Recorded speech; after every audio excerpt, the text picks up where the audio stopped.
তাই জোছনার বেশে ঘুরে ঘুরে শহর থেকে আরো দূরে নিঃশ্বাসে পথে সঙ্গী হয়েছি।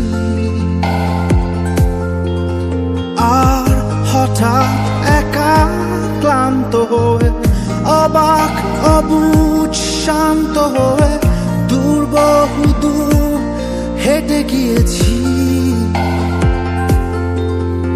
আর ভুলগুলো সব সূত্রে নিয়ে হিসেবি বেহিসেবি হয়ে জীবনের গল্পে হেরে গিয়েছি।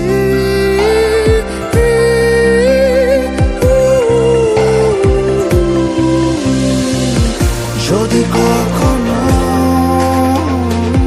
ভুল করে আমায় মনে পড়ে, জেনে রেখো তুমি আমি বৃষ্টি হয়ে তোমার বারান্দায় ছড়ে যাচ্ছি।